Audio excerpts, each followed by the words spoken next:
Buonasera a tutti gli utenti di Pantheon Verona Network e a chi ci sta guardando in TV. Questa sera parliamo di fondi europei, di agricoltura e di enoturismo. Tanti gli ospiti e vado subito a presentarveli.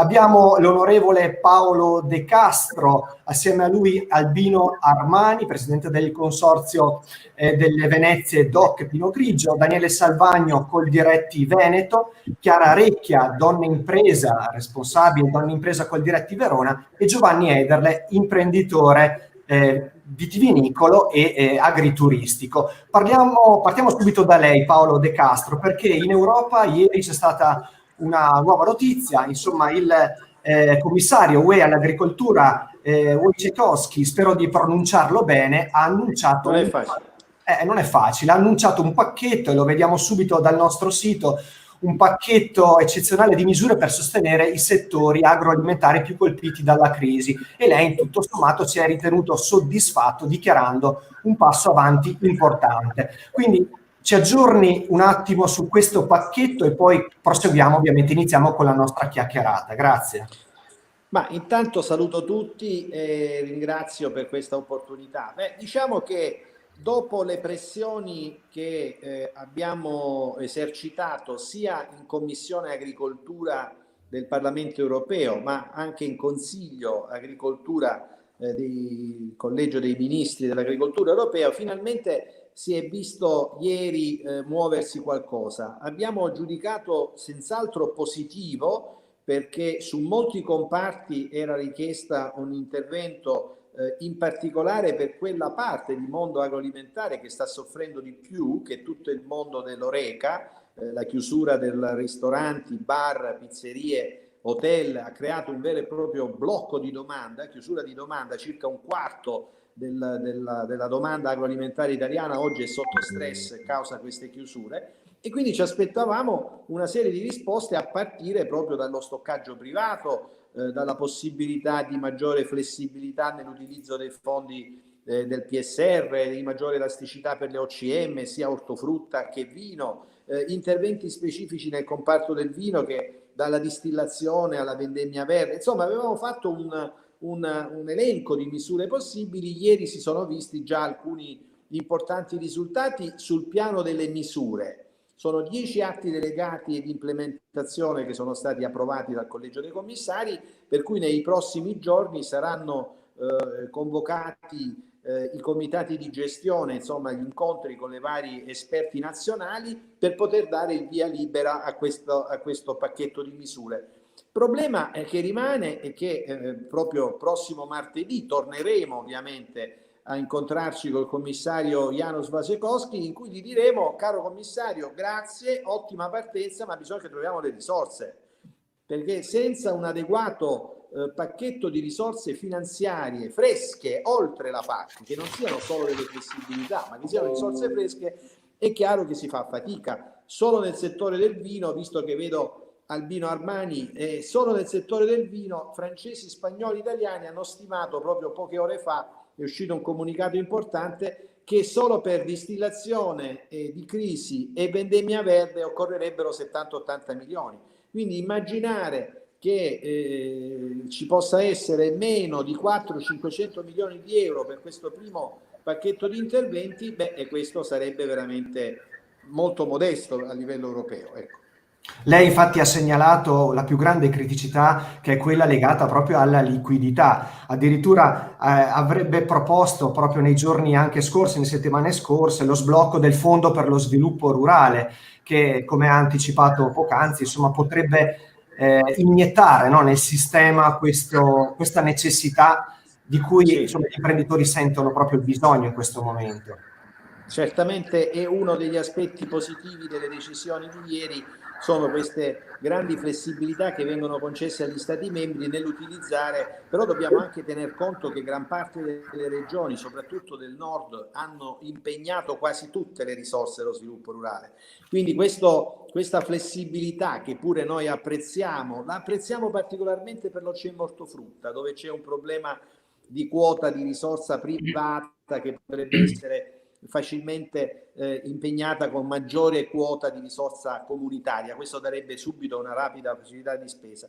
Ma nello sviluppo rurale che pure è, diciamo, la stima che ha fatto il Ministero dell'Agricoltura è di circa 650-700 milioni di euro non impegnati a livello nazionale, però sono quasi tutti nel centro-sud, per cui è un'operazione complicata quella di togliere, diciamo, di spostare queste risorse con un pacchetto che con la quota nazionale arriverebbe a circa 1,2 miliardi, 1,3 miliardi, che sarebbe certamente una bella iniezione di liquidità, ma riguarderebbe però soltanto una parte del paese, prevalentemente, qualcosa c'è anche a nord, però prevalentemente riguarderebbe una parte del paese.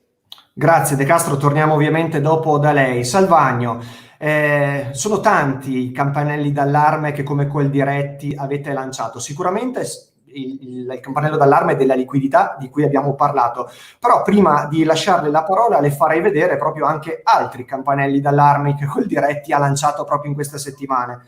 Per esempio, servono 4.000 stagionali per le colture veronesi. Manca la manodopera, con il fatto avete chiesto alla Commissione europea di intervenire per far sì che gli Stati membri dell'Unione favoriscano l'attraversamento di frontiere nazionali da parte dei lavoratori, anche perché, ricordiamolo, Coldiretti, sempre nazionale in questo caso, dichiara che fino adesso abbiamo perso 500.000 di giornate nei campi con la chiusura delle frontiere. Quindi sono tanti punti che vorrà probabilmente già da questo contesto anche sottolineare e portare all'attenzione anche dell'onorevole De Castro.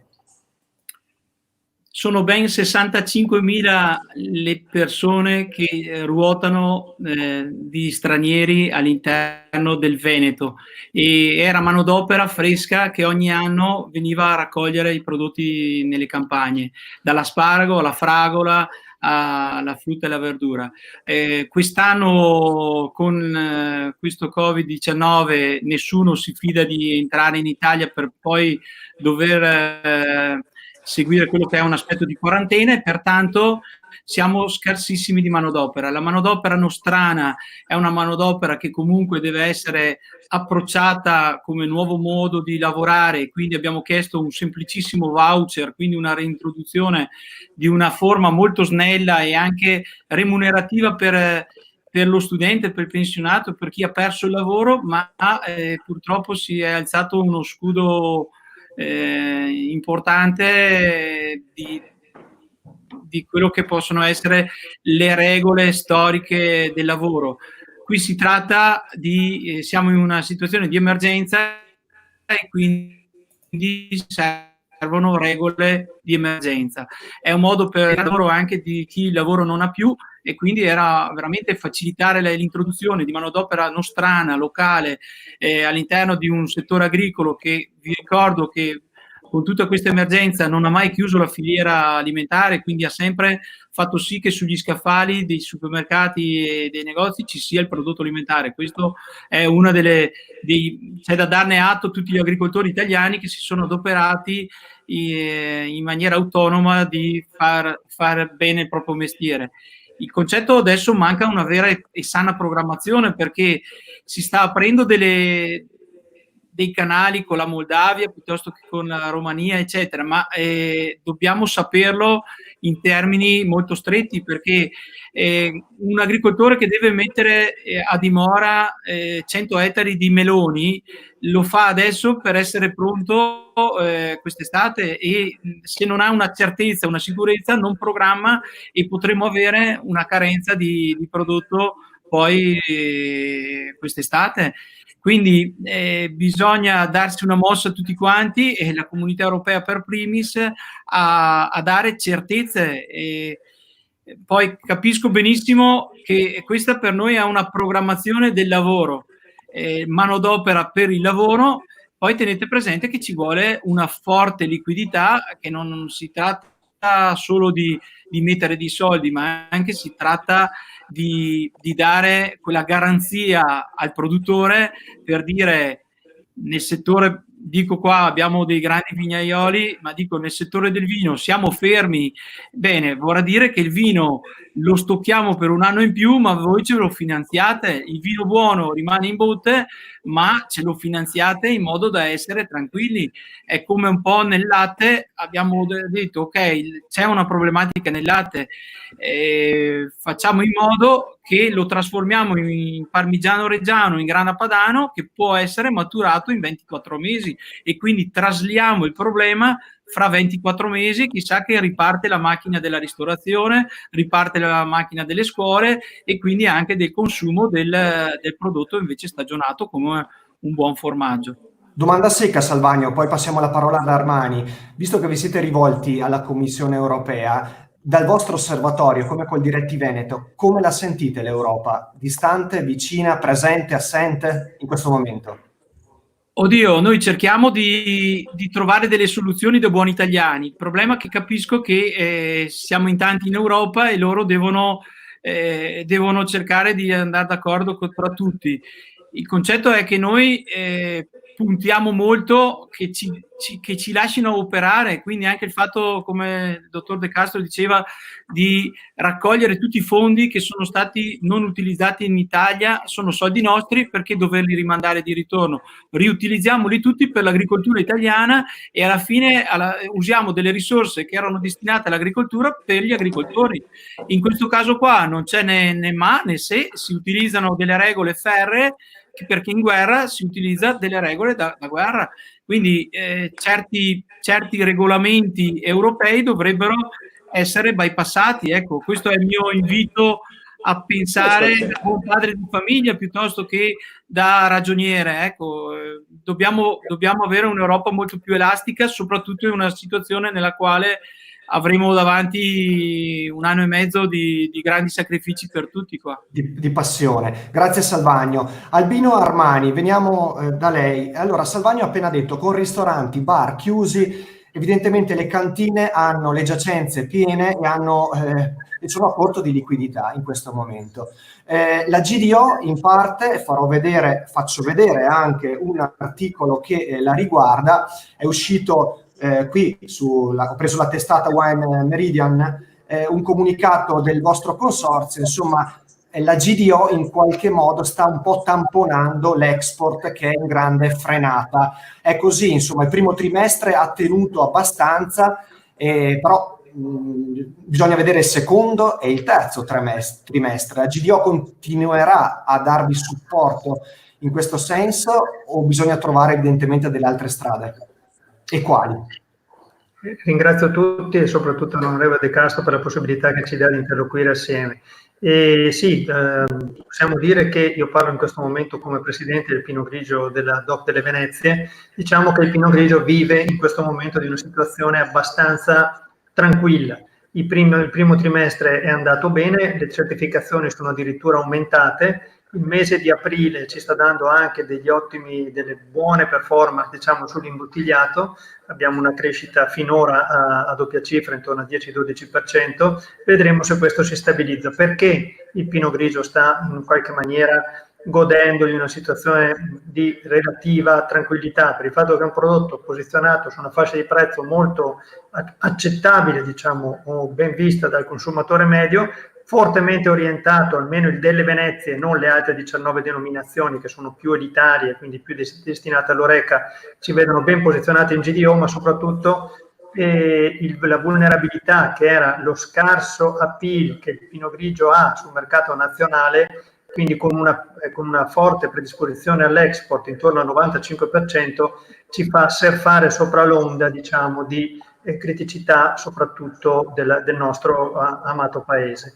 Quindi in questo momento non possiamo dire che il bicchiere è mezzo vuoto obiettivamente. È chiaro che dobbiamo trovare dei criteri per efficientare ulteriormente questa stabilità, per dare tranquillità alla filiera, perché in questo momento dobbiamo pensare che stiamo parlando a decine di migliaia di viticoltori che stanno attendendo un certo grado di rassicurazione su quello che avverrà, perché la pressione che ho io anche psicologica come presidente è pazzesca. Dobbiamo garantire tranquillità in un momento in cui noi imprese la tranquillità non l'abbiamo, non possiamo regalare sogni o filosofie, dobbiamo dare dei dati di fatto, delle certezze. Oggi gli agricoltori vanno in campo non sapendo nemmeno se riusciranno a esitare l'uva, a portarla nelle cantine, e assolutamente non sappiamo a che valori riusciranno a aver remunerato il prodotto. Capite che questo lavoro che è stato fatto enorme sull'aumento della qualità, addirittura il nord-est si è posizionato sull'80 e rotti per cento di vini AIG, quindi abbiamo abbandonato totalmente la filosofia dei bianchi da tavola, dei rossi da tavola, quindi c'è stato un volo verso la qualità immenso da parte del nord, del nord Italia, tutto il nostro paese, ma soprattutto del nostro territorio. E cosa raccontare a questi agricoltori che quando mi chiamano tutti i giorni mi dicono: ma cosa succederà della mia uva? Io dico, cerchiamo di sbloccare tutte le risorse che abbiamo incagliate. L'onorevole De Castro so che è al nostro fianco, Paolo sa benissimo quanto io conti sul lavoro e quanto ci serva in questo momento un'Europa forte, determinata, coesa, e sono convinto che abbiamo un ottimo cavallo da corsa con Paolo in questo momento. Quindi tutti gli incagli, tutte le inefficienze, tutte le ridondanze, non abbiamo paura, dobbiamo cambiare paradigma, dobbiamo cambiare velocità. Mi raccomando, se abbiamo solamente il 15% da togliere per la distillazione dal piano di sviluppo nazionale di 360 milioni di euro, cioè rimangono siano 46-47 per la distillazione, sappiamo che sono molto pochi. Questo cosa significa?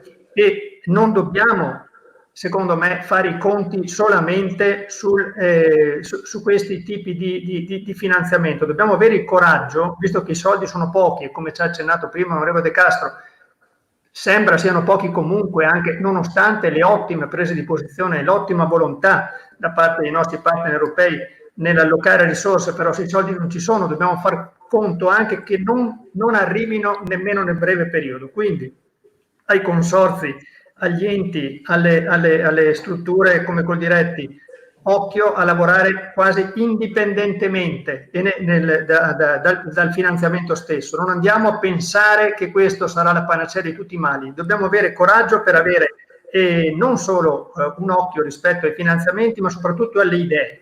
Meno apparato, più efficienza, meno ridondanza.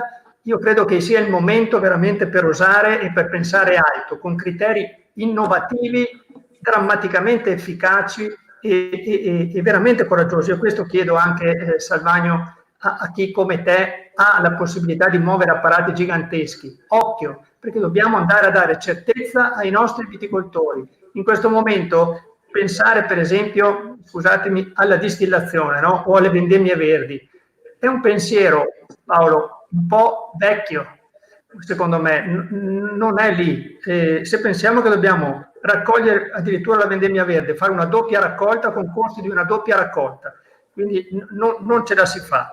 Se faremo una distillazione con quei 46-47 milioni di euro sui volumi che faremo, porteremo a casa 25-27 centesimi al litro. Come possiamo pretendere di trasferire reddito alla viticoltura nel momento in cui abbiamo 20 centesimi di costi di trasformazione, più i trasporti?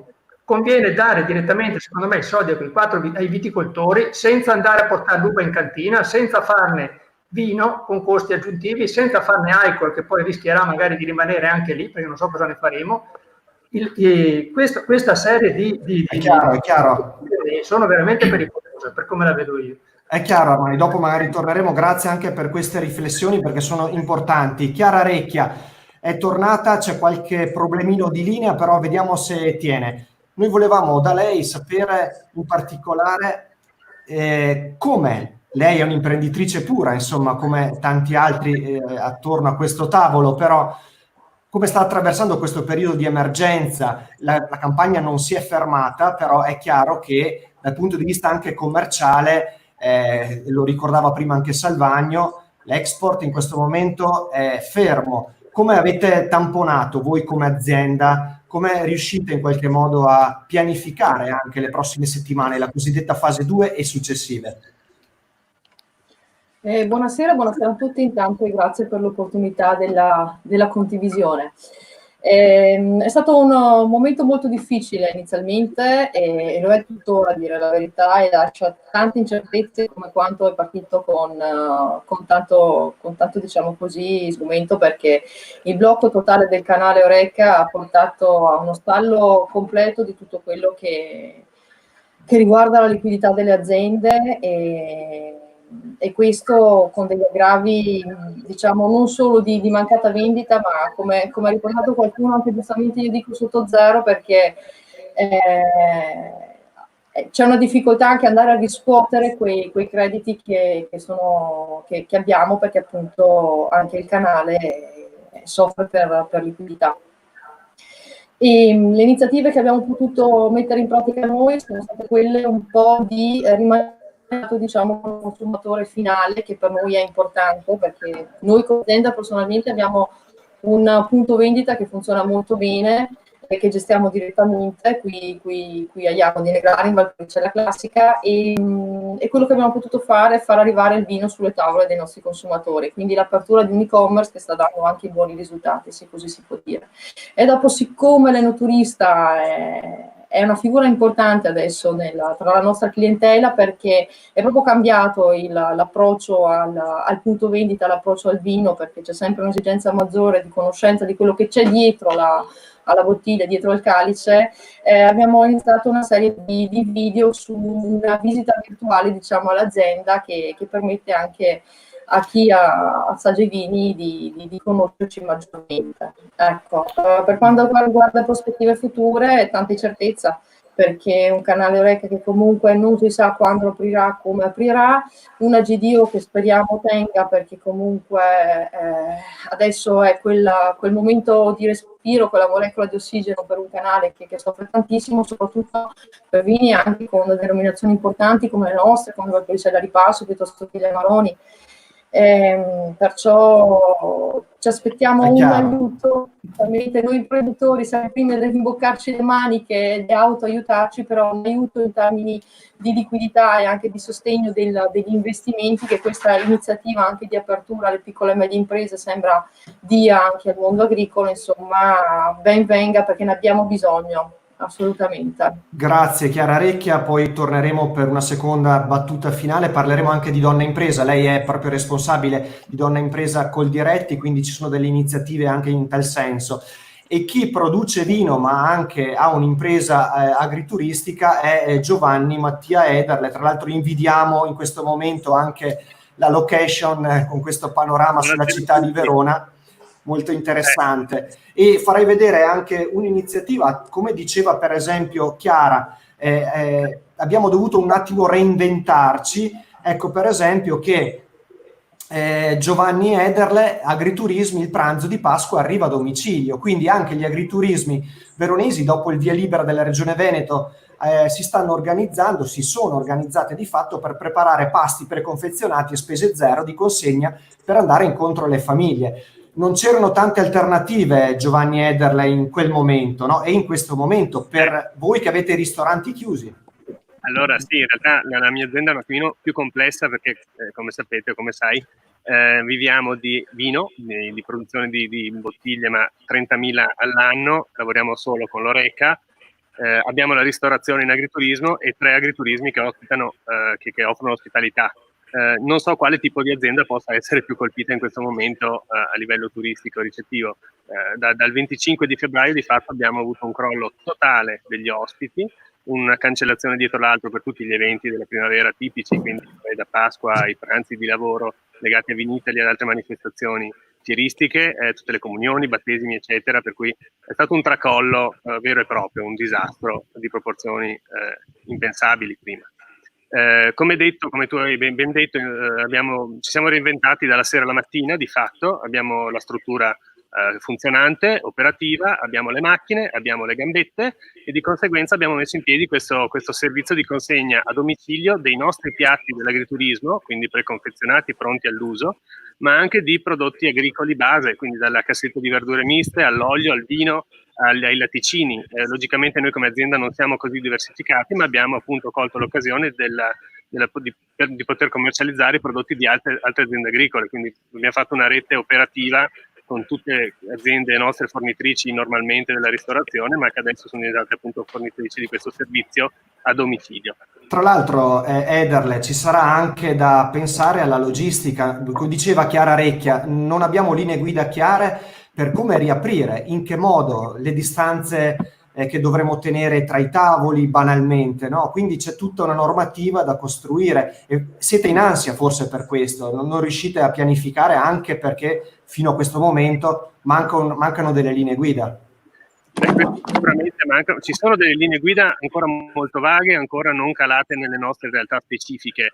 Il problema è che noi non è tanto che non riusciamo a immaginarci cosa sarà il futuro, è che ci immaginiamo troppi scenari e uno più complicato dell'altro, a partire dalle solite battute sulle barriere plexiglass sui tavoli, eccetera, eccetera. Ma logisticamente il problema del tavolo è, non dico l'ultimo, ma quasi, il cliente che entra in agriturismo è un possibile contagio per tutti i metri che passa dall'entrata fino al tavolo, quando il bagno, qualsiasi caso. Qui veramente le casistiche da valutare sono immense e stiamo aspettando veramente che ci vengano date delle linee guida giusto per avere un po' meno paura di quello che è il nostro futuro incognito al momento.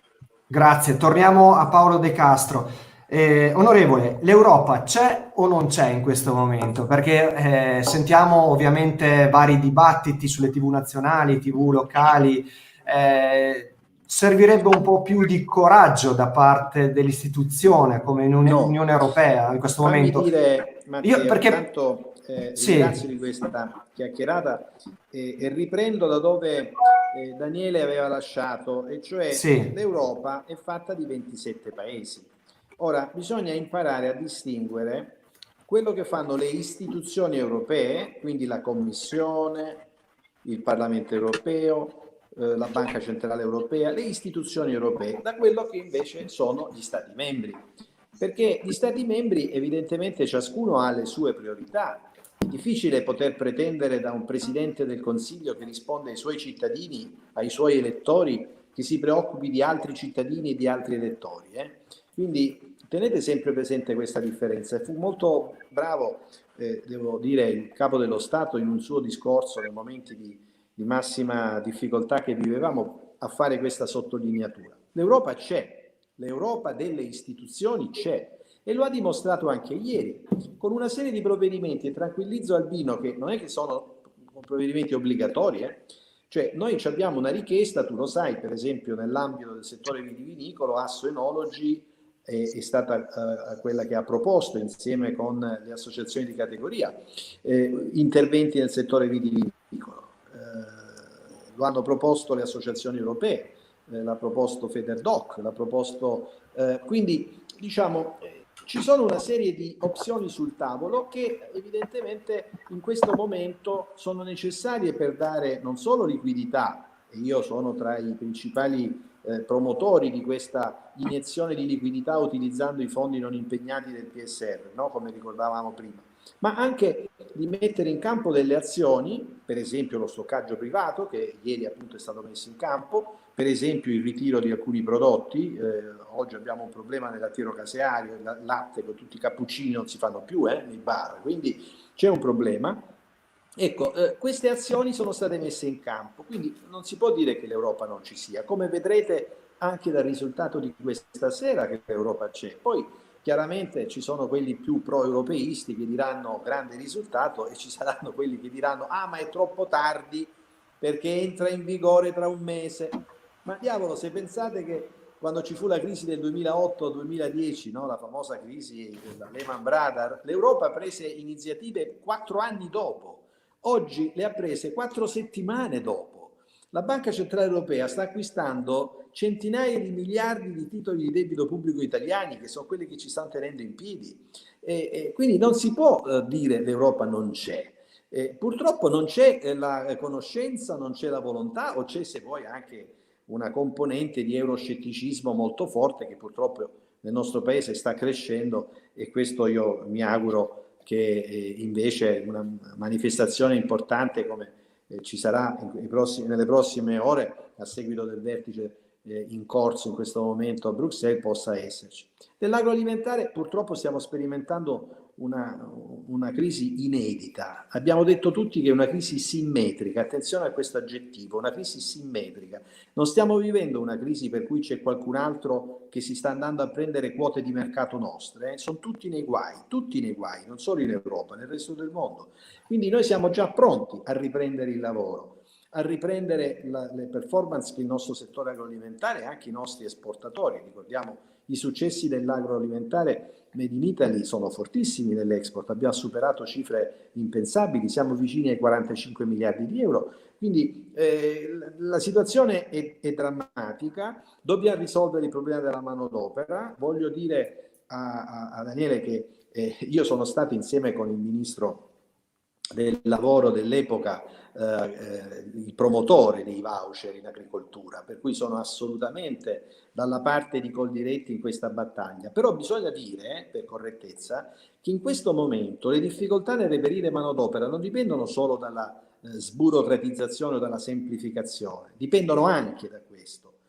E il problema è che i rumeni che vogliono venire a lavorare, se li dobbiamo mettere in quarantena 15 giorni, non vengono. Cioè abbiamo bisogno di applicare quei corridoi verdi che ha lanciato l'Europa in maniera intelligente, come ha fatto per esempio la Germania, facendo quello che chiamano la quarantena attiva. Vengono, lavorano da subito, però lavorano da subito in condizioni diverse dagli altri per i primi 15 giorni. Questo l'abbiamo proposto alla ministra Bellanova, credo che con la ministra Lamorgese stiano lavorando proprio a vedere come sta funzionando il meccanismo in Germania. Quindi ci sono proprio difficoltà anche alla frontiera, perché alcuni paesi europei non rispettano le guideline europee. Per esempio so di lavoratori polacchi che sono stati bloccati al confine ungherese, un autobus di lavoratori che doveva venire in Trentino. Quindi ci sono dei problemi e questi problemi bisogna che li risolviamo guardando a una certamente attività delle istituzioni europee, ma anche guardando un po' a casa nostra, perché a volte sono gli Stati membri che non applicano le regole europee. Poi sullo sviluppo rurale ho già detto, sulle flessibilità ci sono, dobbiamo lavorare naturalmente senza obbligare nessuno, nel senso queste sono delle opportunità, giochiamole, utilizziamole, non è che dobbiamo però obbligare tutti a fare la vendemmia verde, per essere chiari, o fare la distillazione, nessuno lo vuole, però diamo la possibilità, un ventaglio di strumenti e poi decidiamo a casa nostra, guardando bene le singole realtà e le singole situazioni, perché non c'è dubbio che il vino diciamo che ha un premium maggiore, una qualità e un mercato diverso, soprattutto nell'Oreca, sta soffrendo moltissimo. Questo è inevitabile, perché si stanno chiusi gli ordini dei ristoranti e d'altra parte una bottiglia di vino di un certo valore non la apro con i miei figli da solo, no? Voglio fare una cena con gli amici oppure voglio andare in un ristorante. Oggi queste cose non sono possibili, quindi certamente c'è da fare un'attenta analisi settore per settore di dove c'è oggettivamente un problema serio di mercato. E quello che noi vorremmo fare è proprio fornire agli Stati membri un menu di proposte con delle risorse finanziarie, che torno a dire al momento sono troppo poche, un pacchetto di misure che poi possano essere ben studiate e applicate per cercare di dare una mano soprattutto in quei settori che maggiormente stanno soffrendo. Grazie De Castro, non a caso le ho fatto la domanda dell'Europa, visto che lei frequenta l'Europa a livello istituzionale da molti anni, quindi la sua risposta è più che veritiera in questo caso. Salvagno, torno da lei. Allora, ha sentito, c'è piena disponibilità, insomma, anche da parte di De Castro di appoggiare anche le vostre richieste. È chiaro che sono interessanti gli esperimenti, per esempio, citati della Polonia o di altri stati dove c'è una manodopera attiva. Forse bisognerà spingere in questo momento anche per arrivare a una soluzione simile, come ha già preannunciato appunto lo stesso De Castro, no? Sì, dobbiamo tenere presente che il costo della manodopera in Italia è il più elevato al mondo e quindi i lavori agricoli, soprattutto quelli della raccolta, non consentono di poter pagare in maniera eccessiva a costo orario per singolo persona, e quindi il voucher che parlavamo prima era una maniera snella, semplice per dare 10 euro in mano a un lavoratore e che gliene rimanesse all'interno 7,50 euro, e che sono ancora pochi per chi ha voglia di farsi sulle maniche. E quindi noi dobbiamo trovare, in un momento di crisi, ripeto, dobbiamo fare in modo che gliene rimanga 8,50, 9 euro, in modo che il costo del lavoro sia il più sottile possibile. Ecco, quindi spendere 10 per averne in tasca 9.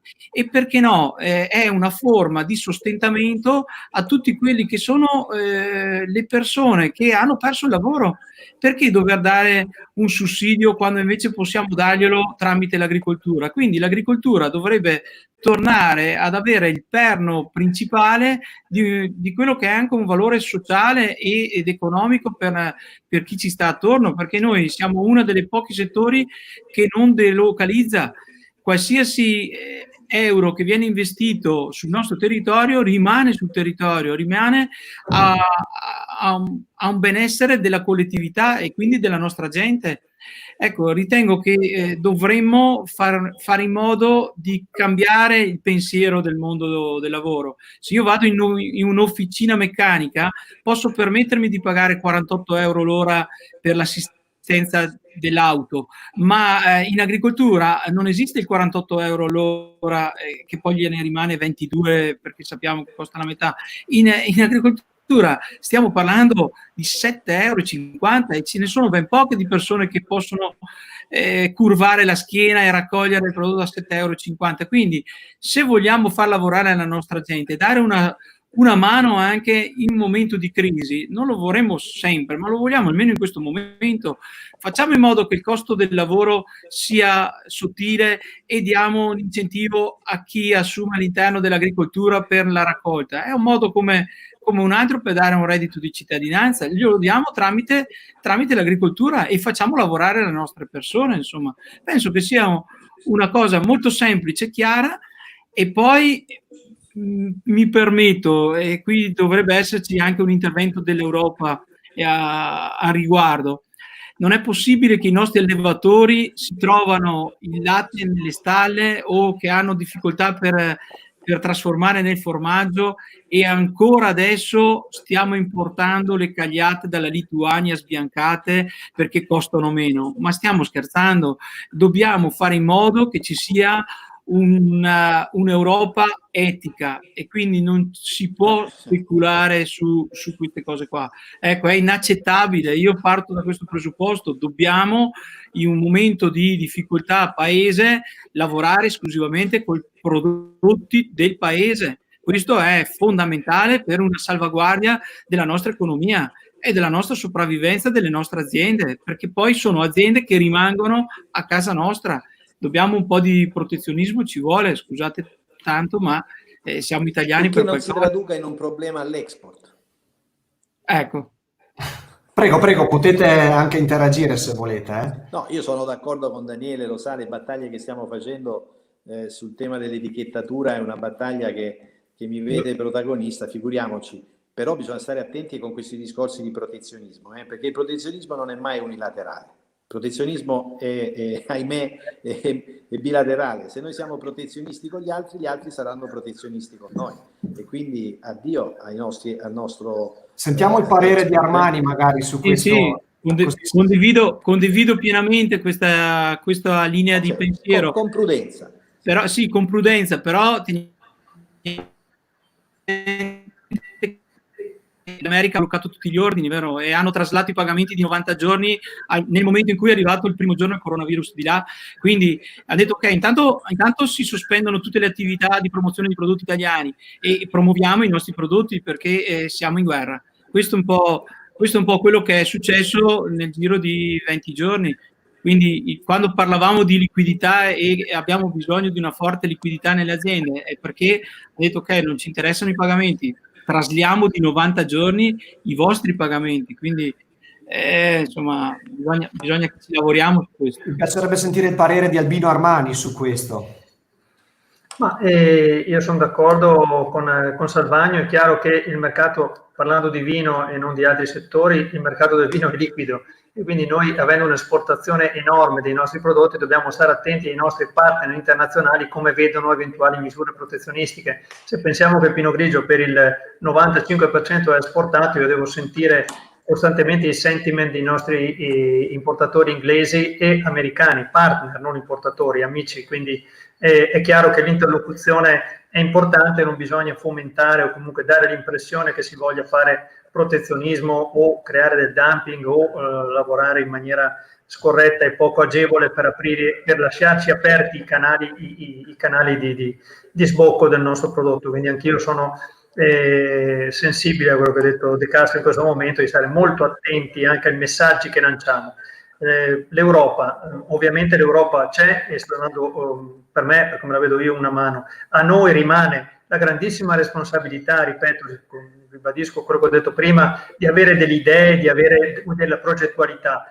Io non vorrei, ecco, che questi finanziamenti, che questi fondi che riusciremo con difficoltà a portare nel nostro paese poi si andassero a diluire in un grado di inefficienza perché dobbiamo mantenere l'apparato che risulta costosissimo. Prima lo dicevi tu, Daniele, quanto male si trasferisca quel poco di reddito che può arrivare un agricoltore, no? Parlavi di 10 euro barra 7,50, magari fosse sempre così, sai che il costo del lavoro in Italia è ben diverso.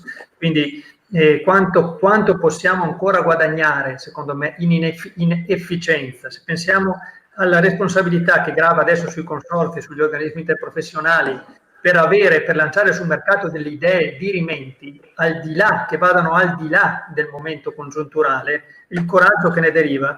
Per il Pinot Grigio dovremmo fare un piano triennale che non è mai stato nemmeno pensato.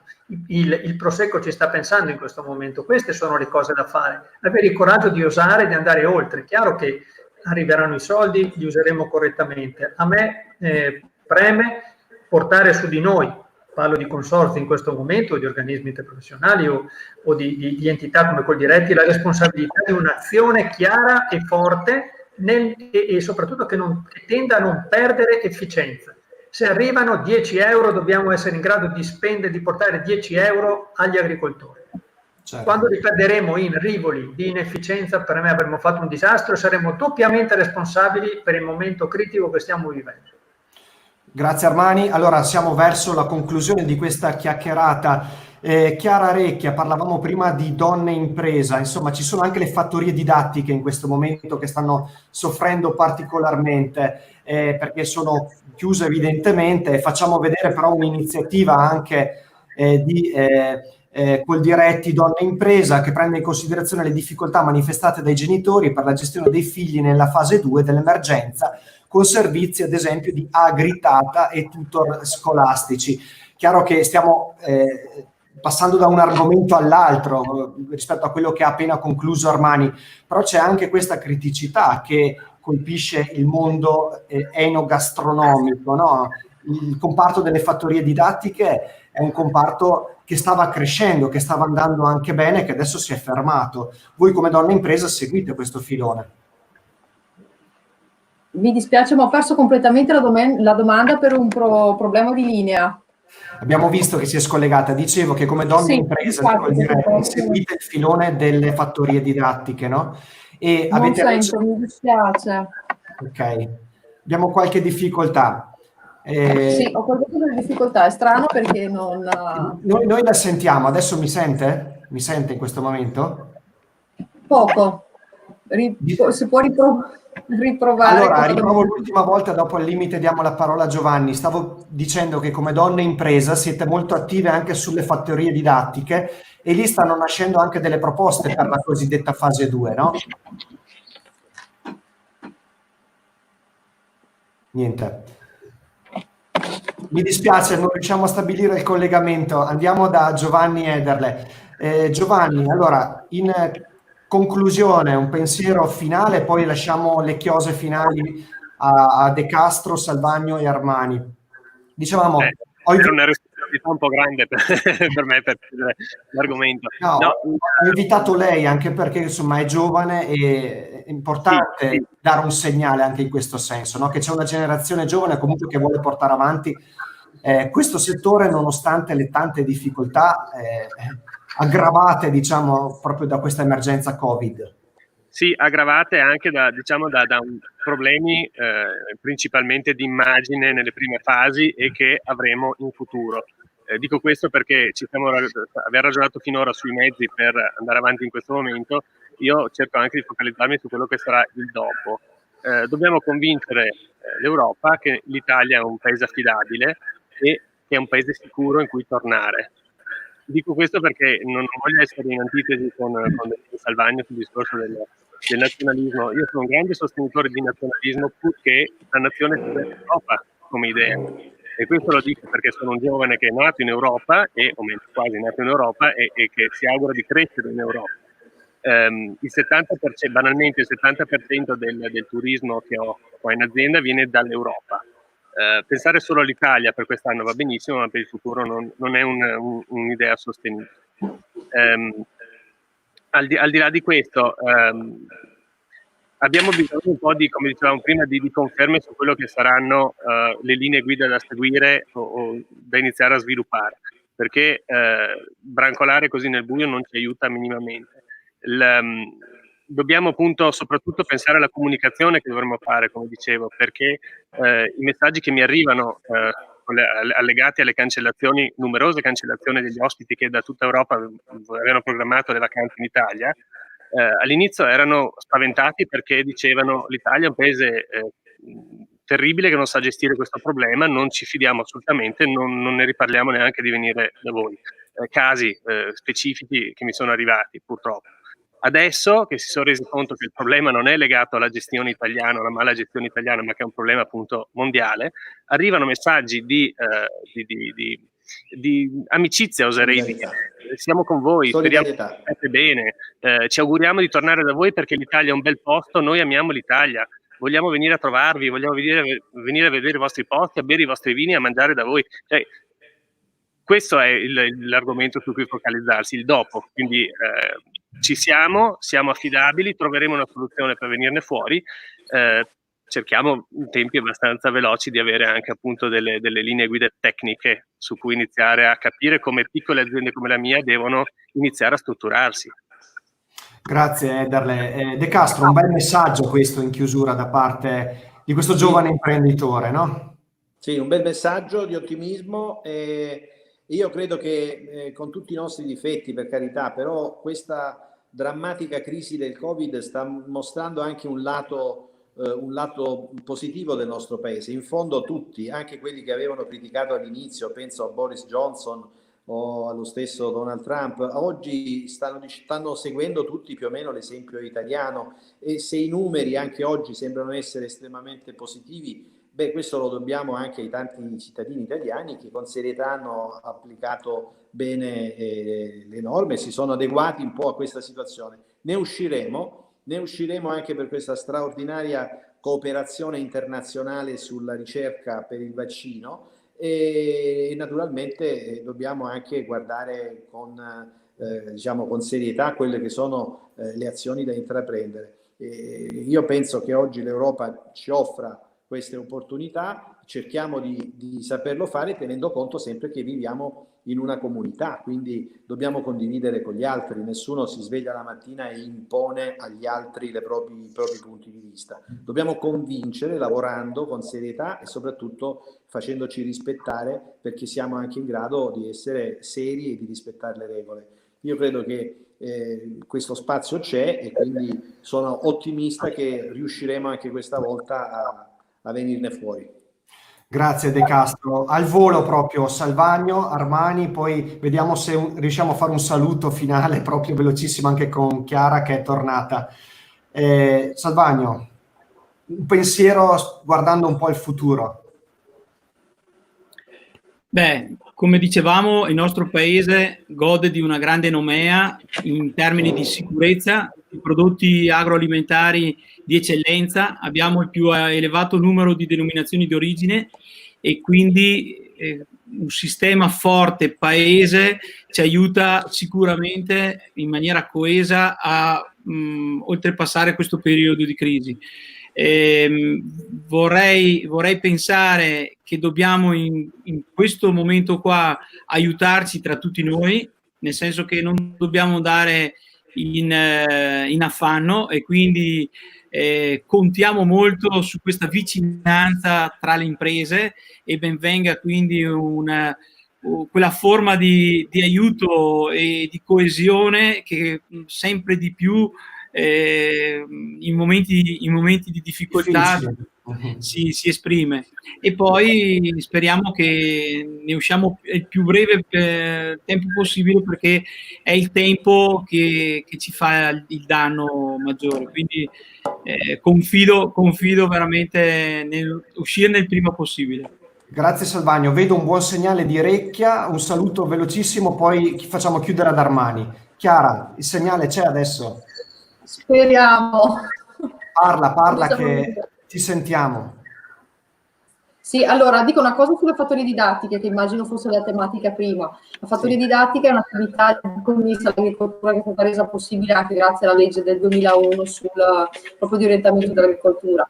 È un'attività integrativa del reddito agricolo, ma soprattutto adesso, nel momento in cui le famiglie hanno assoluto bisogno di un supporto per la gestione dei bambini, insomma, pensiamo che sia doveroso metterci a disposizione, ma anche sarebbe bello poterci organizzare noi con dei protocolli, attraverso anche magari degli standard che possiamo superare noi per permettere ai bambini di arrivare, quindi alle famiglie, di usufruire di questo servizio in assoluta sicurezza. Un servizio che comunque è competente perché tutti gli operatori sono molto aggiornati anche su tutto quello che sono le tematiche anche parallele a quelle che magari sono le iniziative scolastiche. Un saluto, un auspicio che questo momento diventi un momento che ci fa un po' riflettere su quello che sono le potenzialità sì di tutela, anche protezionisti, ma anche le possibilità di aggregazione, perché il Made in Italy deve essere anche promosso, diciamo, deve essere sostenuto nella promozione, è una promozione che dovrebbe avvenire come sistema Italia, perché non solo proteggere ma anche promuovere e sostenere. Grazie, ce l'abbiamo fatta Chiara, ce l'abbiamo fatta. Chiudiamo con Albino Armani, allora uno sguardo sul futuro. Ma io ovviamente ringrazio tutti, l'Italia deve tornare a fare l'Italia, secondo me il mondo ci richiama a fare il nostro dovere per come l'abbiamo sempre fatto, per come siamo stati portatori di grandissima cultura, di grandissima ristorazione, di grandissimo saper vivere in tutto il mondo. Io penso che dall'esterno, Giovanni diceva prima forte e chiaro, ci sia un cambiamento anche di visione del nostro paese. E veniamo riportati, secondo me, all'obbligo che dobbiamo assumerci nel mantenere la schiena dritta e nel rappresentarci in maniera corretta e coerente. Un richiamo all'unità, all'andare avanti assieme, cosa che spesso vedo difficoltosa, assolutamente no a divisioni né all'interno dei nostri settori, né all'interno della componente dell'agroalimentare, né all'interno delle suddivisioni politiche e partitiche all'interno del nostro paese. L'Europa, secondo me, c'è, forte e chiara. Io credo molto nel lavoro di Paolo De Castro, abbiamo lavorato bene assieme fino adesso, sono convinto che ce la faremo, sono convintissimo che ce la faremo. Grazie per questo bel messaggio di chiusura. Allora, ringraziamo l'onorevole Paolo De Castro, Daniele Salvagno, Chiara che è andata e venuta, ma comunque l'abbiamo sentita, Albino e Giovanni. Grazie a tutti, appuntamento domani sera per un'altra puntata scoppiettante. Grazie. Ciao. Arrivederci Albino. Ciao Daniele. Ciao Giovanni. Ciao Matteo.